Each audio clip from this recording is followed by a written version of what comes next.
بسم اللہ الرحمن الرحیم۔ ناظرین، آج کا 5واں اور آخری ویلاگ آپ کی خدمت میں پیش کر رہے ہیں۔ یہ کچھ حصہ پچھلی آیات یعنی قُلْنَا یا نارُ کُونِی بَرْدًا سَلَامًا عَلیٰ ابراہیم، اس کا کچھ حصہ باقی ہے، وہاں آپ کی خدمت میں آخری ویلاگ کی صورت میں پیش کر رہے ہیں۔ ناظرین، اس کتاب کا نام ہے قرآن کریم کا ترجمہ، تشریح اور تفسیر کے ساتھ معارف القرآن، جلد اول، سورۃ الفاتح سے لے کر سورۃ البقرہ، پارہ اول تا پارہ تیسرا، رکوع 8واں۔ مفتی اعظم پاکستان حضرت مولانا مفتی محمد شفیع صاحب رحمۃ اللہ علیہ اس کتاب کے رائٹر ہیں۔ بسم اللہ الرحمن الرحیم، الحمد للہ وکفا وسلام علی عبادہ الذین اصطفیٰ۔ ویلاگ نمبر 5، آخری ویلاگ، صفحہ 311۔ محمد کی غلامی دین حق کی شرط اول ہے، اسی میں ہو اگر خامی تو سب کچھ نامکمل ہے۔ کی محمد سے وفا تو نے تو ہم تیرے ہیں، یہ جہاں چیز ہے کیا لوح و قلم تیرے ہیں۔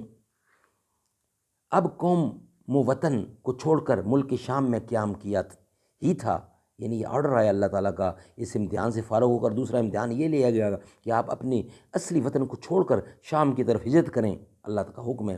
حضرت ابراہیم علیہ السلام نے رضائے خداوندی کی طلب میں قوم و وطن کو بھی خیر بات کہہ دیا اور اہل و عیال ہجرت کر کے شام میں چلے آئے۔ اب قوم و وطن کو چھوڑ کر ملک شام میں قیام کیا ہی تھا کہ یہ حکم ملا کہ بی بی ہاجرہ رضی اللہ عنہا اور ان کے شیرخوار بچے حضرت اسماعیل کو ساتھ لے کر یہاں سے بھی کوچ کریں۔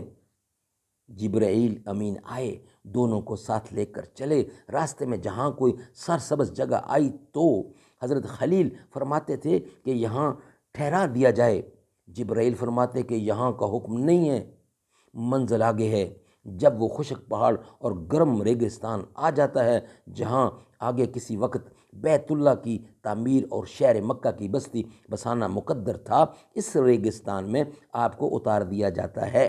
اللہ تعالیٰ کے خلیل اپنے پروردگار کی محبت میں مسرور و مگن اسی چٹیل میدان اور بے آب و گیا جنگل میں بی بی کو لے کر ٹھہر جاتے ہیں، لیکن یہ امتحان اس پر ختم نہیں ہو جاتا، بلکہ اب حضرت ابراہیم علیہ السلام کو حکم ملتا ہے کہ بی بی اور بچے کو یہیں چھوڑ دیں اور خود ملک شام کو واپس ہو جائیں۔ اللہ کا خلیل حکم پاتے ہی اس کی تعمیل میں اٹھ کھڑا ہوتا ہے اور شام کی طرف روانہ ہو جاتا ہے۔ تعمیل حکم میں اتنی تاخیر بھی گوارا نہیں کہ بیوی کو یہ اطلاع ہی دے دے کہ مجھے چونکہ خدا کا یہ حکم ملا ہے اس لیے میں جا رہا ہوں۔ حضرت ہاجرہ علیہ السلام جب آپ کو جاتے ہوئے دیکھتی ہیں تو پکارتی ہیں، مگر آپ جواب نہیں دیتے، پھر پکارتی ہیں اور کہتی ہیں کہ اس لک و دک میدان میں ہمیں چھوڑ کر کہاں جا رہے ہو؟ اور کہنے لگے کیا آپ کو اللہ تعالیٰ کا کوئی حکم ملا ہے؟ آپ نے فرمایا کہ ہاں۔ حضرت ہاجرہ علیہ السلام کو بھی جب حکم خداوندی کا علم ہو گیا تو نہایت اطمینان کے ساتھ فرمایا کہ جائیے،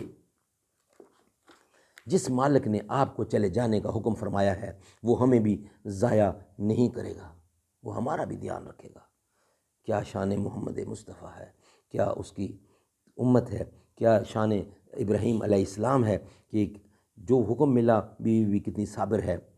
اب ہاجرہ اپنے شیرخوار بچے کے ساتھ اس لک و دک جنگل میں وقت گزارنے لگتی ہے۔ پیاس کی شدت پانی کی تلاش پر مجبور کرتی ہے۔ بچے کو کھلے میدان میں چھوڑ کر صفا و مروہ کی پہاڑیوں پر بار بار چڑھتی اترتی ہیں کہ کہیں پانی کے آثار نظر آئیں یا کوئی انسان نظر آئے جس سے کوئی معلومات حاصل کر سکیں۔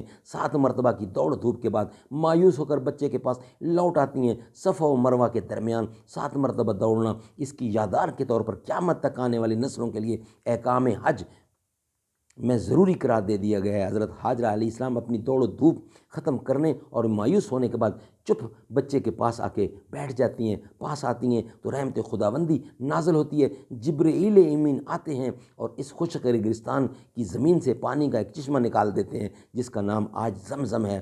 پانی کو دے کر اول جانور آ جاتے ہیں، پھر جانوروں کو دے کر انسان پہنچتے ہیں اور مکہ کی آبادی کا سامان ہو جاتا ہے، ضروریات زندگی کی کچھ آسانیاں مہیا ہوتی ہیں۔ ناظرین، انشاءاللہ کل نیکسٹ اس کا ویلاگ 1 شامل کریں گے۔ اس کا بقیہ حصہ، آج کے 5 ویلاگ ہمارے کمپلیٹ ہوئے اور یہ ابھی چل رہا ہے کہ بی بی ہاجرہ اور حضرت ابراہیم علیہ السلام کا واقعہ انشاءاللہ آگے چلتا رہے گا۔ آج کا ویلاگ ہم یہاں ہی کمپلیٹ کرتے ہیں۔ یا رب ہے بخش دینا بندے کو کام تیرا، ہے تو ہی دینے والا پستی سے دے بلندی، اسفل مقام میرا اعلیٰ مقام تیرا، شمس الضحیٰ محمد بدر الدجا محمد، ہے نور پاک روشن ہر صبح و شام تیرا، محروم کیوں رہوں میں جی بھر کے کیوں نہ لوں میں، دیتا ہے رزق سب کو ہے فیض عام تیرا، یہ داغ بھی نہ ہوگا تیرے سوا کسی کا، کونین میں ہے جو کچھ وہ ہے تمام تیرا، ایمان کی کہیں گے ایمان ہے ہمارا، احمد رسول تیرا مستحف کلام تیرا، یا رب ہے بخش دینا بندے کو کام تیرا، ہے تو ہی دینے والا پستی سے دے بلندی۔